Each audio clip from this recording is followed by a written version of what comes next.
All right, here we are. Wow.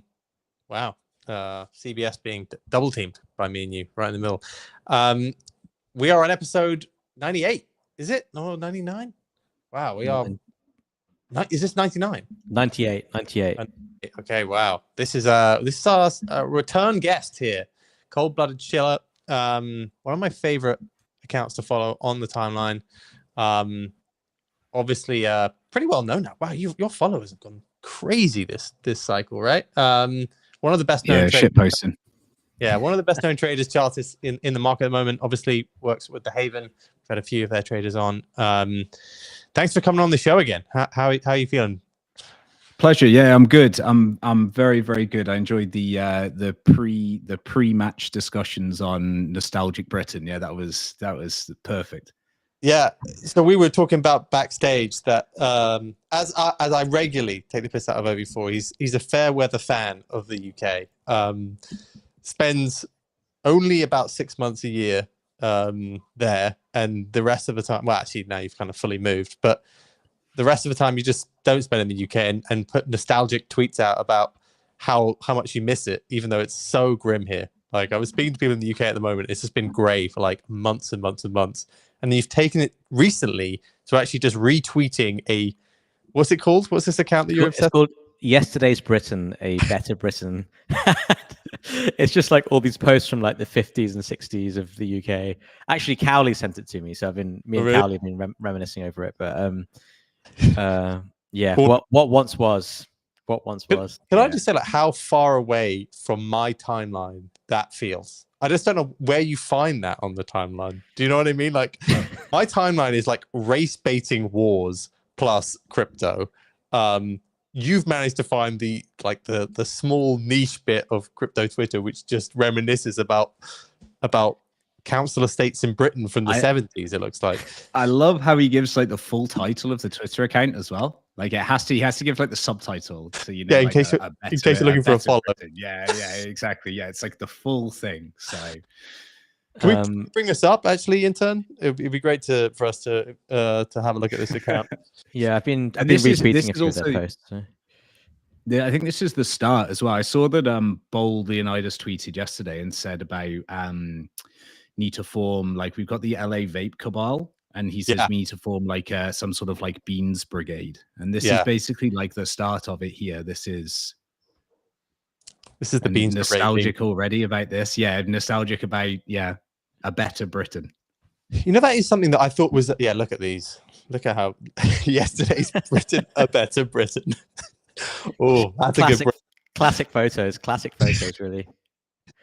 Seaside. Wow. This is really great. But the thing that's crazy is like just the likes as well. Like, this ain't even big, you know. This is just, again, so niche. It's like 3K views. Yeah. Yeah. I honestly don't. Yeah, not door run. Wow. Yeah. English. There's a few better Britain influencers, actually. I've started following them. I've got a few follows back, and we're all in this little crew now. Which is quite nice. I might start posting some of my own content. Yeah, it does feel like if we're going to do a Britain KOL group, these guys should definitely be involved. You know, I feel like this account is just waiting to pivot to meme coins. The funny thing just drop is, the CA. Drop the CA. The funny thing is, like, I think the biggest complaint of these people is probably immigration. Right. So it's quite funny for me to like just start posting stuff saying like, "Oh, this is terrible." Like, please take me back. Take me back. Like, a lot of these photos were like from before when my dad even moved to the UK. So you should definitely infiltrate their DMs, you know, and then they'll realize about halfway through. Wow, this is really great. I did actually, going back to that, I didn't realize how much of a niche thing baked beans on toast were until fairly recently. Like, that is just not a thing in other cultures at all. The idea to have beans on toast. I was speaking to an American person about it, and they were like, "Yeah, you have beans on toast." I was like, "Yeah, that's like standard, right?" No, but I thought Heinz is a US company, though, right? And I think even like beans in jacket potato is like quite like an odd thing as well. Like the whole beans and cheese in a jacket potato thing is like that still blows a lot of people's mind as well. Whereas that's another like classic easy dinner here. Great like meal. Great meal. Yeah, it's a classic. That is. Yeah. I do think we should pivot to actually. There are some very good British food X accounts. I think I've seen those in the past, which just show off really good English food dishes. Maybe you should get into that, OSF, and start tweeting those out. Get them on the Yeah. Well, I will do. My plan is to like eventually just retire from CT and become a Better Britain influencer and start posting all these nostalgic things from the Caribbean. Yeah, exactly. And also, is this a form of capitulation when this is how we start off the stream today? That's exactly what I was thinking. It does feel as though whether we admit to or not, we are subconsciously saying we've got another 6 month shop here. Let's get involved in other interests. Yeah. You know what I mean? We're starting early. That's a good thing. We're starting early in that venture. So yeah, like we've hit the support around 90K. We've hit the resistance around 110K. We'll see you in September when everyone has completely lost hope. For now, we're just going to be tweeting out dreary images of the UK. Follow me for more. So, what do you think, CBS? Do you think we're in for a 6 month chop here? Do we have any hope of any breakout anytime soon, or have we perhaps even seen the top? Like I mean, timeline's all over the place right now. Yeah, I still, and I like close my eyes when I say this as though I'm expecting some sort of audience reaction, but I'm still bullish on the markets in general. Now that goes with a few caveats that are. Obviously, I'm not saying that I'm bullish on the things that are down 85% that have, completely Christmas tree down the other side of the charts, and have zero life. But I think when you look at BTC, ETH, and Sol as your primary markets, I think that all of those markets still remain in a positive position from higher time frame perspective. BTC, we know about the chop. ETH, huge underperformer, but is still actually holding a weekly uptrend. Sol made an all-time high 3 weeks ago. People very quickly forget that. And, again, we're still in that very good weekly structure. So higher time frame on those three markets, I think looks really good. I think there's a ton of other markets which, satisfy you should be interested in them. Stuff like Hype is obviously performing very, very well. You've got stuff actually like LTC, which is actually performing really well in the current environment as well. So you've got like a markets out there that still fit that criteria of good higher time frame structure.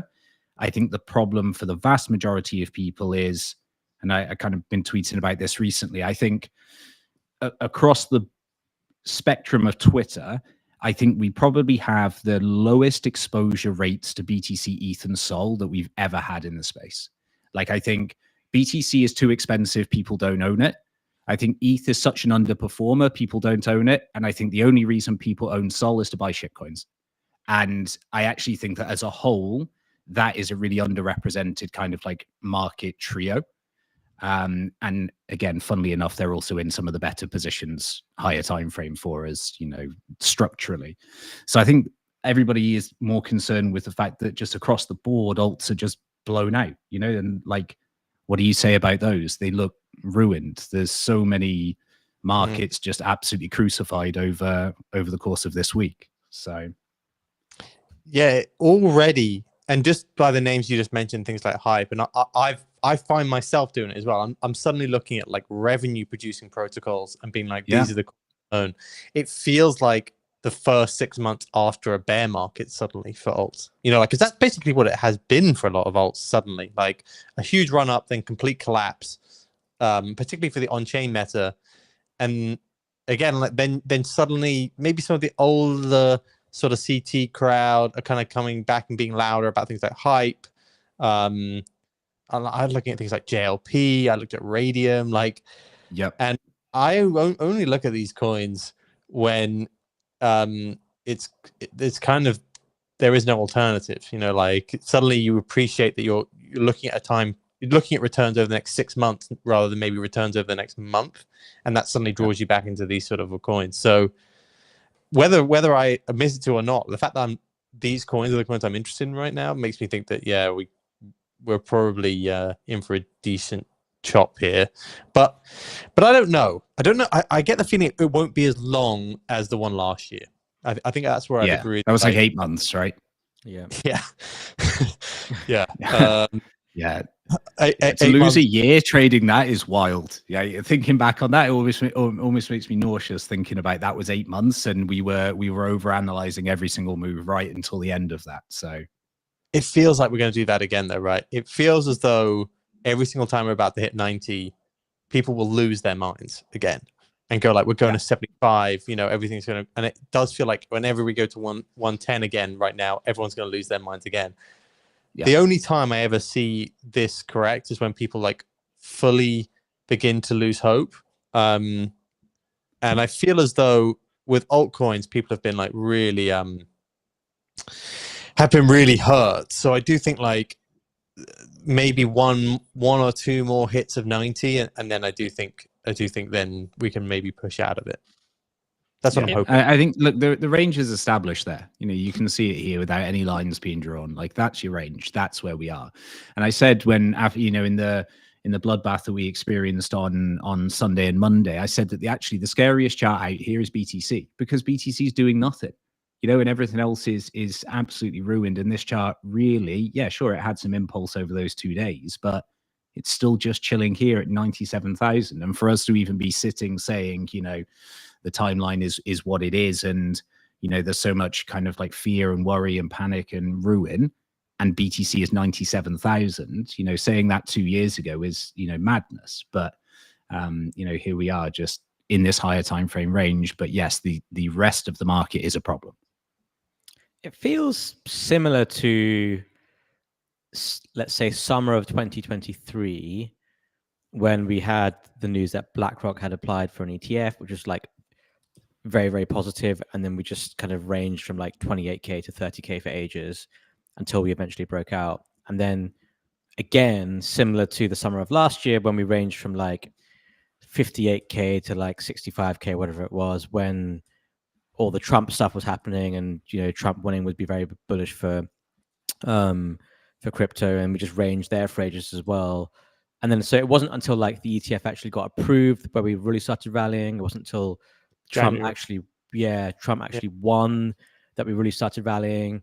So it might be the same thing again here. It might be like maybe we just need like the SBR or some of these other policies to actually be fully executed and functional before we sort of like unlock that bigger rally. And I think that's mainly because people have just gotten ahead of themselves and just been like, oh, we're going to have like a Bitcoin reserve, and then the US are going to start buying Bitcoin in January, or David Sachs are going to announce it in February. And like, I think people just have misunderstood the timeline on which these things take to get done, which is a few months. And that's my hunch. Like, I think people just got a bit ahead of themselves, which is why we have this like price action. And we just need we need expectations to level again before we can move higher, I think. I was thinking the same, because I was looking, when I was thinking about the coins I was looking at, I was looking at Rollbit when I was last looking at like a buyback coin was in the summer of 2023. You know, it was like other alts hadn't really been performing that well, but then suddenly people get involved in these sort of like buyback revenue sort of things. And that was literally the summer of 2023. And then 6 months later, the rest of the market like roofed. So I'm hoping this is more like July. You know, July is where I'd be happy. But it's a long. I mean, we're in February. I think like one of the big problems is that I think like the Trump presidency the first time around really did this, where you know we're only kind of a month in, but the Trump presidency adds like a real element of unknown into the market, because you know essentially the man is so temperamental with what he can say and has a big impact on the market, and the decisions that he makes also can feel very kind of like snap in terms of how quickly they're taken. And we saw this a lot kind of, you know, obviously during the volatility of the COVID period, but, you know, when everybody was tuned into the press conferences, and, you know, it feels as though very quickly that environment has come around again. You know, suddenly, you know, like the Haven is full of discussions around everybody's watching the press conference. And, you know, like we've kind of crept back into that politically dominated kind of market where we are reliant on the news, we are reliant on policies to be pushed forward. But also, you know, you quite rightly said that the market, kind of moved when we had confirmation of those news pieces and those, passings of ETFs and everything else. And I think the market does look for that assurance. And what the market is very good at is punishing people in between. And that's exactly where we are now. We've got lots of emotion in the market. We've got lots of people who are glued to screens, who are listening to every word that Trump's saying, who are, waiting for him to utter the words crypto or, about the reserve. And the market is just punishing both sides, essentially in that moment of emotion. And so, yeah, I suspect once we actually get confirmation, once we actually start to move, then it becomes a simpler process. So I think just right now, the market is just taking advantage of overly emotional individuals that are participating. In the Haven, how many of your traders, I reckon, have made money since the election? Do you think a lot of people have been drawn into the risky parts of the market? Like the difference between this and like last cycle, or I don't really know how to even describe it, but even other times where like majors have gone higher, is I just feel as though the attrition is unbelievably high. Like you can't not look at if your coin is done like a 2x, it can literally drop 50% in an hour. It feels like at the moment. Do you think volatility is just haven't made money? I don't really know if you get the same feeling. Yeah, like I don't want to talk about my ETH position because that one still makes me upset to think about now. I'm still sat there 30% underwater on it, waiting for the ETH meta after 8 months. But I think realistically across the board, it's been a very challenging time to make money and to keep it.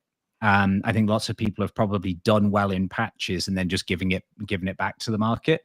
I think we're also at that point in kind of the uptrend where portfolios tend to get more diversified the longer bull runs go on. And so you end up with, you start by, being a Sol maxi, then you start to split off into some, Jupiter and some, some altcoins. And then you start to get like deeper down into lower market cap stuff. And before you know it, 6 months have passed and you suddenly got this spread of like 30 different coins in your wallet. And these events that we've seen where alts have just been smoked, basically for the last kind of month or so, you realize just how diversified you've become, and actually you lost all sense of the overall plan and what you started, start the year with, whenever. And I think a lot of people are in that position where they've chased value. They've moved into different meme coins. They've lost some. They've gone into a different one. They've lost some more, and unfortunately, it's kind of just snowballed out that we've spread capital really thin. Everything's performed shit that isn't a major. And, now we're in a position where I'm hoping that the events of this week kind of have forced people's minds back to, oh shit, Bitcoin's holding really well. I got a little too carried away. Like, do I now consolidate and start thinking about this fresh again? Yeah. Like even, I think I did, and just this is more self-reflection. Like I timed when it was a good time to start buying risk, which was like September, October time. I was like, we're like a month out from the election. I think it's going to be, I think Trump's going to win. I think it's going to lead to a big old rally. I just called some of the wrong assets. Like I was looking back at the stuff that I thought would do like a 3 or 4x if Bitcoin went to 100K. Even like they were still in the back of my mind. Bitcoin dominance could stay really, really high. But it is it's kind of wild that like it was very, very difficult to predict. Like any beta to the market. Even Solana, right? Like Solana hasn't even beaten Bitcoin in this kind of move higher, or like it's kind of comparable. It's been coins. To be fair, like I feel where you are is a slightly bit of better position in some ways, because I think you're focused on the chart often first, so you'll look at like an XRP or like a Litecoin, whereas I just don't even look at that stuff because I just don't know. I just feel like I'm not using it, so it's very, very difficult for me to like be a promoter of it. But like, I think I just caught a lot of the wrong assets, and then it's really just been like a managed retreat, I would say, from there. Yeah. It's like on the beaches where we've got to come and get you in the boats, like piece by piece, basically, because I think a lot of people feel that way. And I also think market selection has probably never been more important than it is right now in crypto. You know, historically, we've always been in kind of chuck a dart territory. And, you know, your shit's going to go up. It just might go up to a different degree than everything else. You know, it's like you might outperform on some, you might underperform on some. Whereas now we're in a position where quite clearly there are markets that are significant outperformers and stick that, and everything else just bleeds out. Now, that could be because of the influx of new coins that we have, you know, the rapid fire listings that we've been seeing across the board by exchanges as well. You know, we see stuff that launches and is listed the next morning by major centralized exchanges now. Like, there's so many more things for us to kind of contend with that, you know, potentially that dilution effect is real, you know, and you see people now just, you know, kind of gravitating or moving back to what they know. Yeah. What about you, Asad? How have you done this cycle? The whole cycle, or just this year? Since November, I guess, or October. It's been kind of mixed, really. Like I think the best thing I did really in the last 6 months is I bought quite a lot of risk. Like end of August, beginning of September time, when everything was down a lot. Just because I thought the Trump stuff was not priced into the market. A lot of meme coins then were down 70-80%. So I did quite well buying that dip and sort of monetize that over the next few months.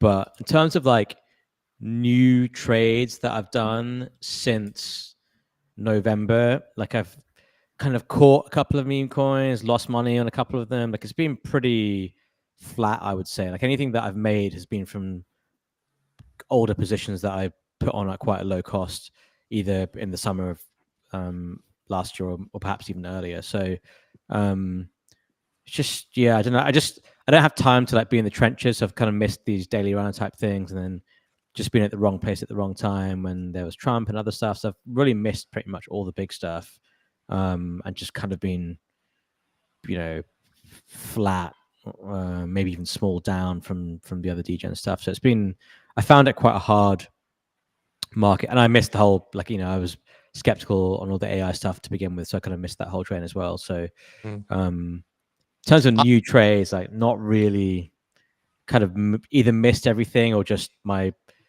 losers have netted out the winners basically. I was still even early some of this AI stuff, and maybe I didn't trade the exit of some of those the best, but like I was speaking to somebody else who was like, well, if you just had everything in Bitcoin last year, would you outperform where you were? And I did the calculation. I was like, I think I would be up more if I just owned Bitcoin since last January. And that is just wild to me, to like the amount of time I spent looking at stuff, to like, that is kind of crazy.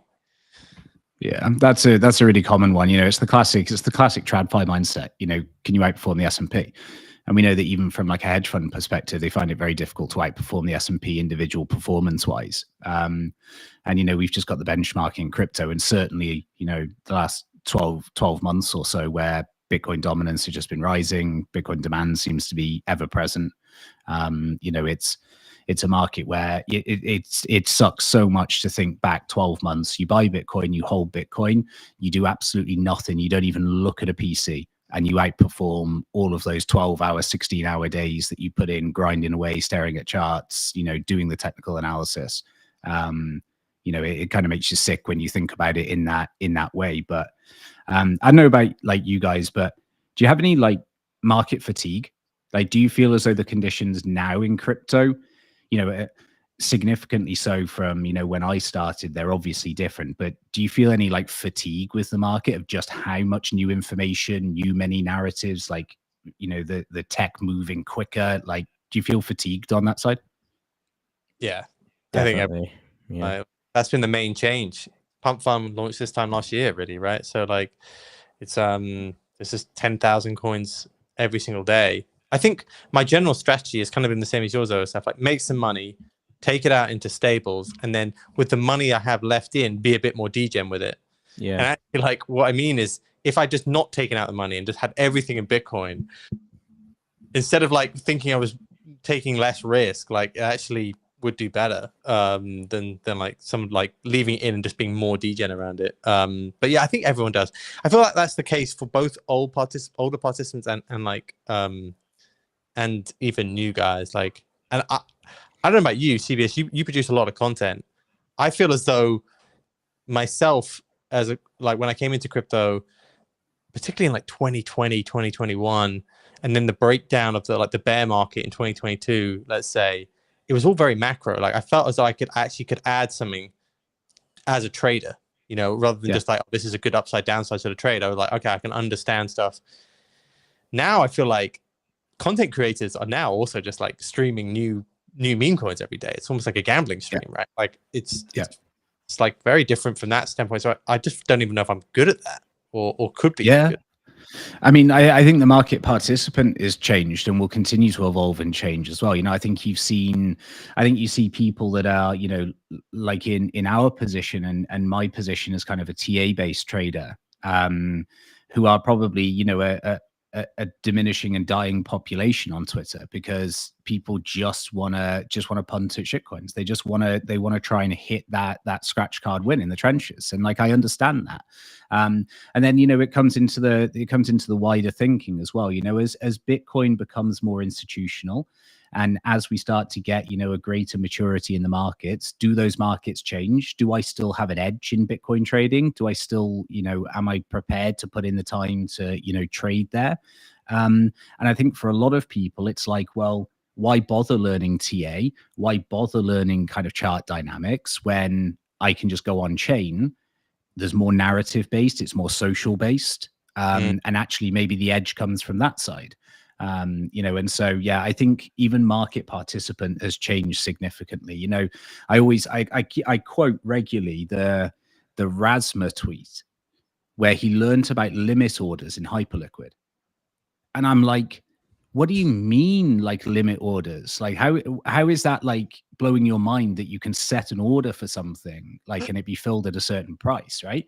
Like, and so to have a whole range of participants that kind of like limit orders are an alien concept, again, just shows kind of that difference that we now have in the participants here. So you can just like, because Bitcoin, the also thing is like technical analysis is really, because you can be really good at technical analysis of alts, but if the others index is just down only for like 2-3 years, like you really just kind of want to do technical analysis on Bitcoin, right? Like there's the only real thing you kind of want to sit there and do. Like even ETH, you're sitting there going like, oh, you make one wrong move and you'd have 30% because Bitcoin dominance just keeps on going higher. So it's really, I think TA works for Bitcoin, and then you can't really TA any of these new coins, right? Like I love those guys that do it, but I can't. Yeah, and it's like again, the thing about TA in my mind has always been, it should give me the parameters for the trade, right? It should give me the parameters around how I want to execute this trade, where I'm wrong, and where I think I should be taking profit off this position, or where I should be entering as well.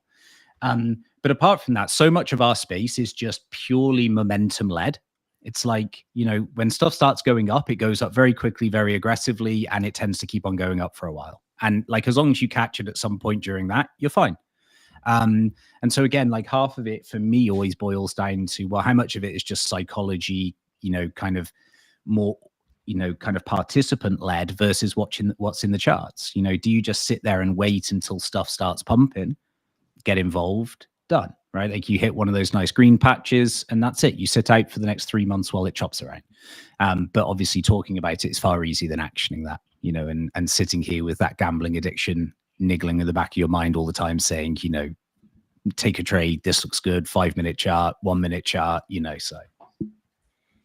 I think on the, just going back to the fatigue thing as well, what's changed now compared to like 2 years ago is that because of things like pump.fun and because of things like, even on something like virtuals where people can just like launch tokens so easily, it's really hard to like find especially in meme coin world, it's really hard to find like good coins that you can just sort of like set and forget for a few weeks or a few months.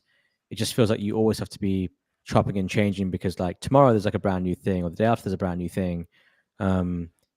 Even like, for example, even with NFTs back when they were big in 2021, you can still hold like Bored Apes or Punks or Doodles or whatever it was. You can still hold the best NFT projects and they would sort of lead the market because there's still like some hurdle to being able to create a whole NFT collection and do the smart contract work and the art and release it. But now, because you can just release any token in literally like a few seconds, it's just not hard for people to get together and like cabal stuff and then just attack like existing coins. Like it's just happening day in, day out. And that, for me, that's been the hardest thing. It's like, I think I've made the most money where I've like identified a trend or a winner and I've gotten into it early and I've just held it for, you know, a period of a few weeks or maybe even a few months sometimes and made money on it. And then, you know, eventually just DCA out. But it's really hard to do that now apart from Bitcoin. Like even if you look at like some of the bigger coins, I guess like maybe Solana would have worked as well, but even Solana has had its like weakness at times with all the unlocks. It's really hard to find anything outside of Bitcoin where you can just be like, cool, I'm going to buy this and I'm not going to look at it for 6 months and it should be a good trade.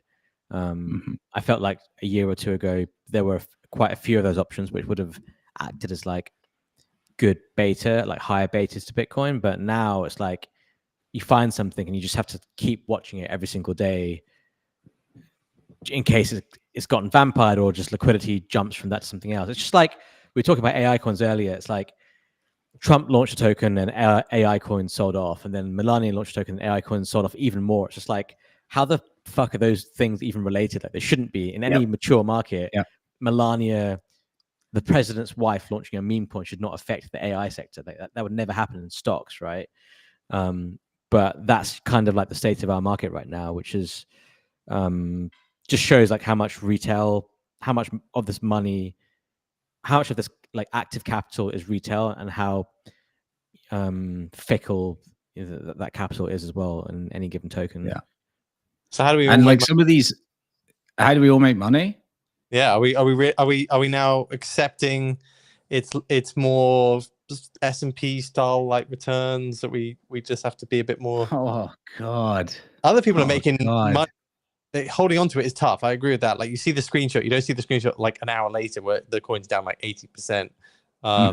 These new coins, but I think that's the other thing. I think a lot of the crypto participants have lost how to make money. So I think it's a take profit environment.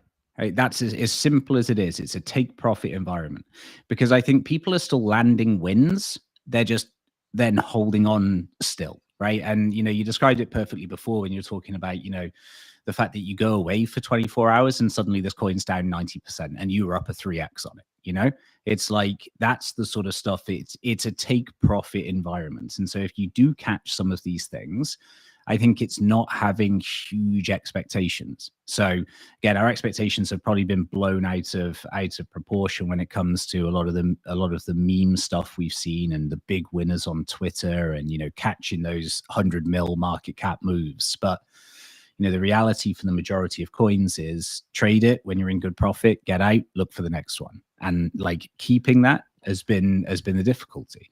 And then if you're, you know, really in it for the long term, it's a case of, you know, really time frame horizon. You know, it's like people keep on asking me, you know, both Haven and on Twitter, you know, like, is it good time to buy ETH? You know, is it? And it's like, well, you know, I can't answer that because the way you have to look at the market is, do you consider this a point of value to you? And what is your expected length of hold? You know, if you're going to be holding ETH for the next 2 years, does this represent a point of value in where you hope or expect it to trade in the future? And if so, then sure, be a buyer. And I think a lot more people kind of need that mindset. Like we care about the next 24 hours and that's it. You know, what's pumping, what can make me money, what can make me rich tomorrow morning, not next year. And so I think that's a really important kind of like awareness people have is like start zooming out. And the worse the conditions become, the more we zoom in on our expectations in terms of like, we're running out of time, the cycle's over, it won't happen again. You know, I missed the pump fund meta, missed the Trump coin launch, you know, like when do I get this opportunity again? And so you start zooming in, you start risking more, you start, you know, and it's just a horrible, horrible cycle.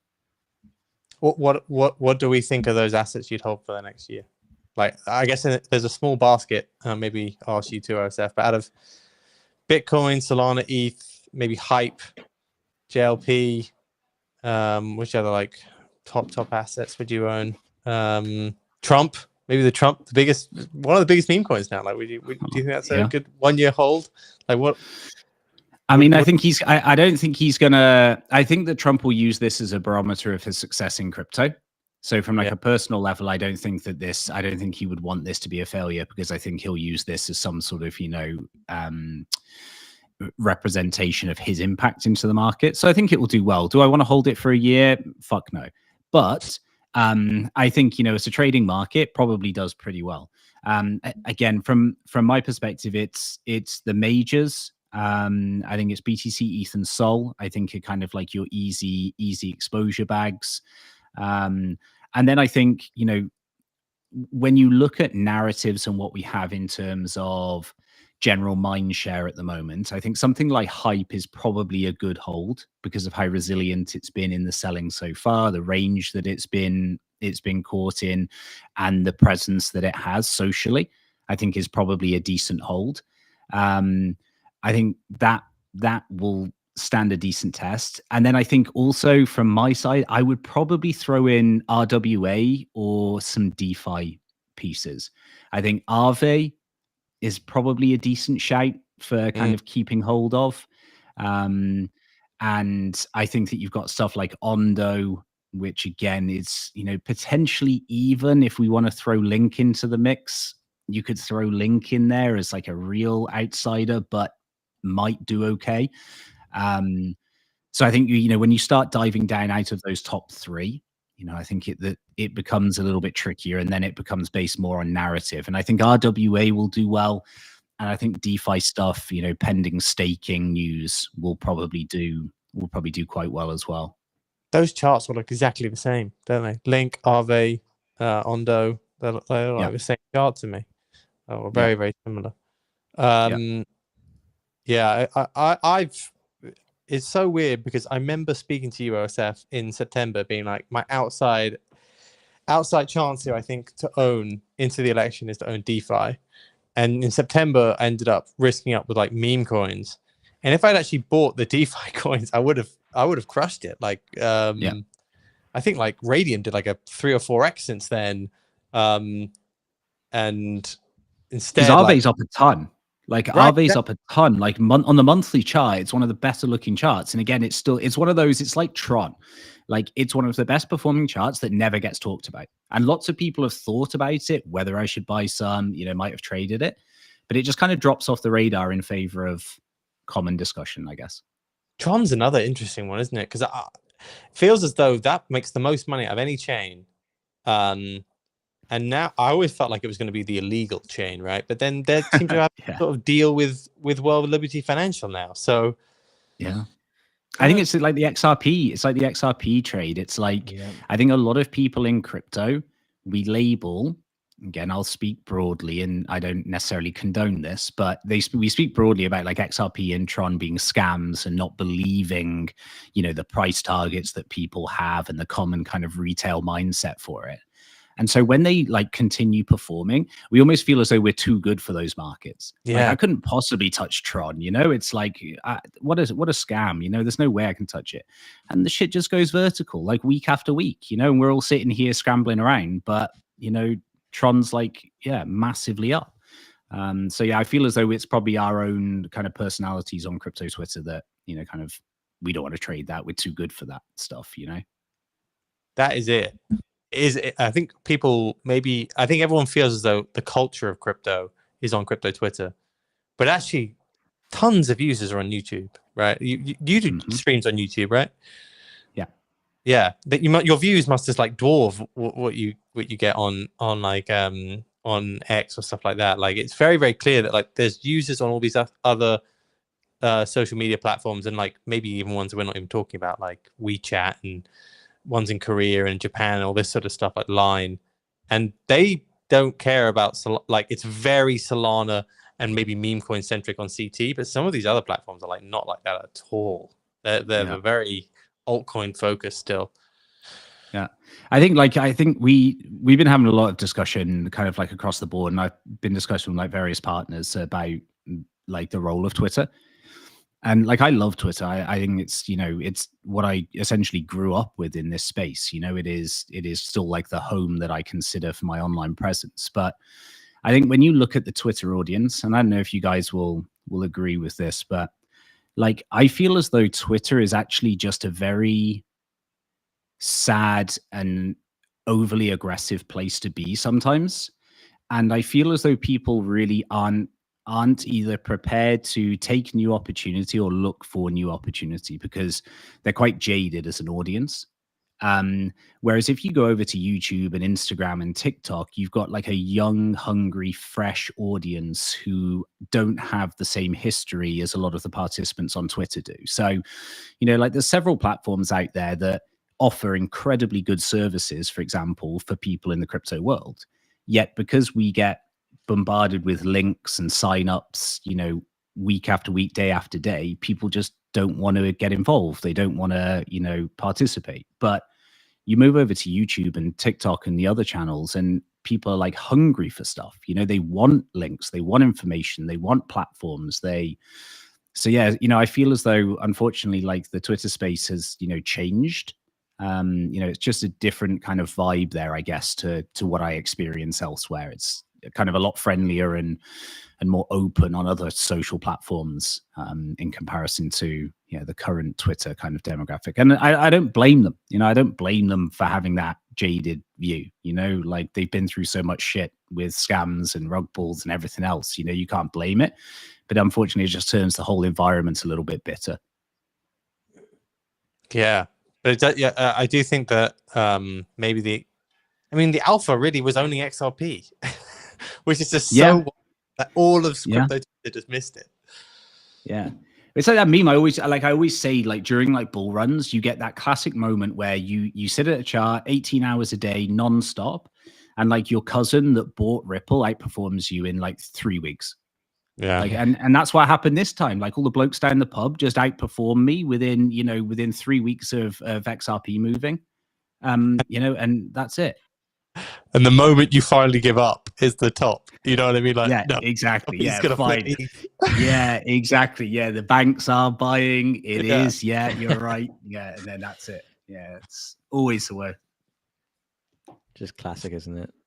Yeah, me and you were talking about OSF. Like, oh yeah, this is gonna be the moment. Like, maybe we should buy XRP. And I was just thinking to myself, how has this happened? Like, how I mid curved it, and I was calling everyone the mid curver. You know what's happened there, right? Like, the rumors are that the Ripple guys have been massively lobbying, Trump and all that stuff to try and get it as like a more significant part of whatever the US crypto policy is going to be. And obviously it's a coin launched in the US as well, so it has that tailwind. Like, I think, you know, as you get deeper into this year and crypto under Trump, that kind of stuff is going to be more relevant, like what's happening behind the scenes. And then, I don't know if you guys saw, but in terms of World Liberty Fi, some stuff has come out saying, like, you know, if you bought 10 million of their token, they would buy 10 million of your token. So that probably explains the Tron stuff and some of the random coins that they've been buying. So I think, like, it's obviously turned into like some sort of like political game now as well. And all of these guys have massive token treasuries. So they have funding to do this, you know, this kind of lobbying. And it just seems like that's the game that's being played now. And to me, that actually explains the Ripple rally far better than, like, boomers are buying dinosaur coins or whatever, because it's only really Ripple that rallied a lot, right? Everything else caught a bid and then sold off again. So my guess is, like, that's what's going on right now. Like, there's some sort of like lobbying, and some people who are in the know maybe have an idea of like what part Ripple's going to have to play over the next like 12 to 18 months. That's my guess. So I think, like, you know, based on that, I think you should probably own some Ripple. Like, I don't own any Ripple, but is this why we aped Trump at 4? We aped Trump on your father-in-law's advice, because he'd like called XRP, and then he didn't. To be fair, he didn't call XRP, but he literally said this. He's only just started getting into crypto, and he was like, "Oh yeah, shall I buy Ripple at 3? It's really cheap, right?" And I was like, "Yeah, but, you know, look at I was like, you should buy Solana instead. Like, look at the market cap difference, and, you know, Solana's cheaper. it has more of a narrative and stuff. And he's like, yeah, but like Solana's at 220 and Ripple's at 3. And I was like, yeah, but like the market cap is different, right? He was like, yeah, but that just means Ripple can go even higher. Like, yeah, love it. Honestly, that's the logic. And also, people say that like unit bias doesn't matter.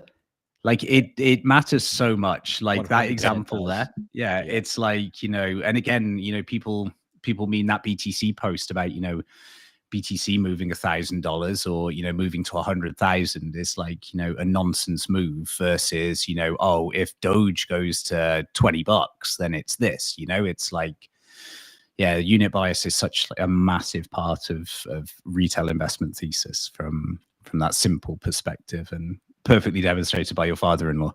Yeah, exactly. It definitely does. It definitely does. It's interesting that even the older, more risky stuff like Doge and Pepe, all that still got smashed lower. And though I kind of felt like that stuff would hold up okay. It's been this lot. I mean, I saw your tweet yesterday, which I just kind of felt was this week in particular. I think it's carried out a lot of people, right? It kind of just suddenly felt like, oh god, a lot of people might exit after this week. Because the liquidations were just like crazy, and even if you weren't levered trading, got caught up in, if you owned anything on chain, you just didn't want to open up Deck Screener on Sunday. Yeah. Do you think this is now, like, I know you said fatigue before, but like, do you think this is the hardest cycle you've been involved in? I think that this is probably one of the hardest weeks that we've had historically.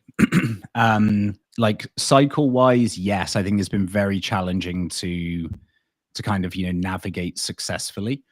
Certainly from like an active trade perspective or a buy and hold perspective, I think that's been very challenging.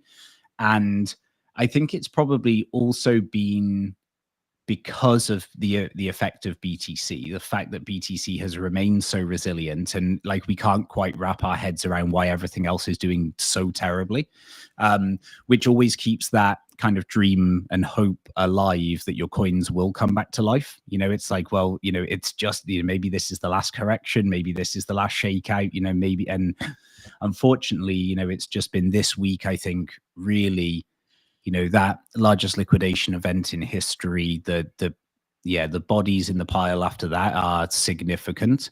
And again, for a lot of people, I think, chucking away the towel. But then I did say, you know, at the end of Monday when we had those big reversal candles, you know, like ETH closing green on the day, and, you know, everything else that kind of like transpired in what played out that day. You know, you start the day and everybody's saying, you know, forget this scam, this is the final straw. And 12 hours later, you end the day by panicking you don't have enough exposure to crypto again. You know, it's like the emotion swing that we've seen, and the emotion swings we've seen since Trump, I think, are hugely significant. I think everyone's way too emotionally invested in what's going on. They're waiting on too many things too quickly. And you rightly said before, when we were talking about timeframes like 6 months, 12 months, you know, we've got a 4-year term ahead of us. You know, and we want everything to be confirmed today. You know, we want all the details on crypto. We want all the bullish narrative out right now. But you're right, like we need policy to be set up. We need, you know, some of the effects of that. We need other countries to then see the policy in effect and potentially also bring it into play. Like there's such a knock-on effect here that, unfortunately, because we're kind of, you know, staring at bags that are very red, we want everything a bit too quickly. And as I said, the market isn't providing it. So yeah, I think definitely the hardest patch this week, incredibly difficult for a lot of people. I know some, you know, big friends that had a very rough time just because of the aggression. You know, how are you going to survive, you know, 20% downside in a 15-minute candle? You know, like you hit long at the wrong time, like, and that's it. Yeah, exactly. In ETH, in a major, you know, like how you survive in that, you know, and even, you know, people who think they're being relatively cautious with leverage usage, they're getting smoked by it. You know, you can't even handle that, you know, down at the lower ends of the leverage scale.